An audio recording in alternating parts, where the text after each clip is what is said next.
वज़ारत फ़रोग़ इंसानी वसाइल के जरिए मदरसा मॉडर्नाइजेशन स्कीम के तहत उस्तादों की तनख्वाहों में इजाफा हो सकता है। प्रोजेक्ट अप्रूवल बोर्ड में सैलरी बढ़ाने की मंजूरी दे दी गई है। इस स्कीम के तहत टीचरों की तनख्वाहें 6,000 से 10,000 और 12,000 से 18,000 तक बढ़ सकती है। मदरसा टीचरों की बकाया तनख्वाहों के मामले पर भी जल्द मीटिंग होगी। ये इतलात प्रोजेक्ट अप्रूवल बोर्ड के रुकन शाहिद अख्तर ने मरकजी वजीर प्रकाश जावड़ेकर से मुलाकात के बाद दी है। भारत फ़रोग़ इंसानी वसाइल की स्कीम मदरसा मॉडर्नाइजेशन को लेकर के नई गाइडलाइंस जारी की गई थी, लेकिन उसको लेकर के कई तरह की बातें सामने आ रही थी। हमारे साथ इम्प्लीमेंटेशन कमेटी के मेंबर शाहिद अख्तर साहब हैं। शाहिद साहब, किस तरह की दिक्कत थी? आज आपकी मुलाकात भी हुई, क्या बातें आपने रखी हैं वजारत के सामने?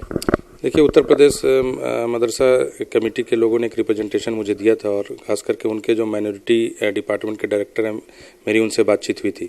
लास्ट जो प्रोजेक्ट अप्रूवल बोर्ड की जो मीटिंग हुई थी उसमें जिस तरह का जो इम्प्लीमेंटेशन 60 और 40 का जो केंद्र के तरफ से 60% और जो राज्यों से 40% का ये रखा गया था कि special provision for quality education in madrasa में जितने भी मदरसा आते हैं उनके टीचर को पेमेंट उस हिसाब से किया जाएगा।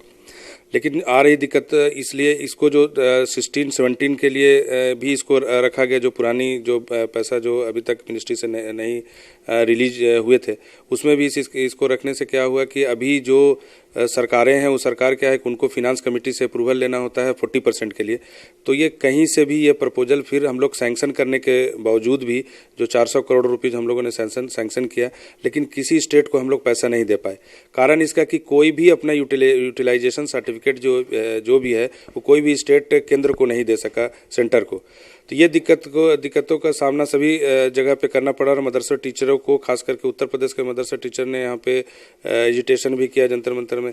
तो इन सबों को देखते हुए मिनिस्टर से मेरी मुलाकात हुई। मिनिस्टर को मैंने कहा कि अगर जो पुराने जो 16-17 और 15-16 के जो पैसा प्रोजेक्ट अप्रूवल बोर्ड से जो रिलीज हुए हैं उनको जो पुराने जो 100% जो हम लोग करते थे अगर उसको वेव ऑफ कर दिया जाए 40% को तो ये बेहतर रहेगा। तो मिनिस्टर ने इन बातों को सुना है और मुझे लगता है कि अधिकारियों के साथ में वो जल्दी मीटिंग करने जा रहे हैं। और मीटिंग कर बात बताइए कि अभी जो 60-40 की बात हो रही है तो ये पुराने पैसे में चेंज कर रहे हैं क्या? नई जो गाइडलाइन आई है, क्या नई जो स्कीम रहेगी आगे, क्या उसमें कुछ चेंज आएगा?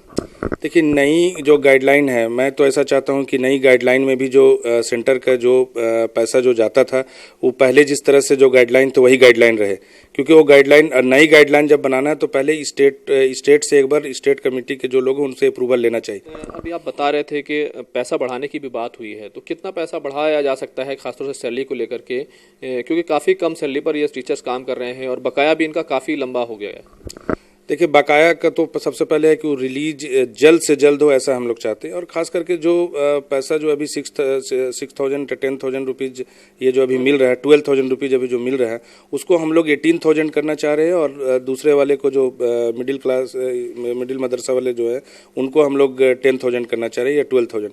हम लोग का तो ऐसा डिमांड है कि जो एज पर दी जो टीचर्स लोग को जो पेमेंट मिलता है उसमें वही उनको एक समान जो है सैलरी उनको मिले, लेकिन कम से कम इतना पैसा तो उन लोगों को मिलना चाहिए जिससे कि टीचर भी उनको ठीक ढंग से पढ़ा सके और उनका भी एक सम्मान बना रहे। बहुत बहुत शुक्रिया। तो ये थे शाहिद अख्तर साहब जो बता रहे थे कि जल्द ही जो सैलरी जो है वो बढ़ाने की जो है एक तरह से कार्रवाई शुरू हो गई है। साथ ही साथ हम कह सकते हैं कि जो पैसा जो जारी होने की बात है उसको भी उम्मीद की जा रही है कल होने वाली मीटिंग में जो है इस मसले को उठाया जाएगा और जल्द ही ये मसला भी हल हो जाएगा। कैमरामैन प्रकाश गुप्ता के साथ खुरम शहजाद, न्यूज़ 18 दिल्ली।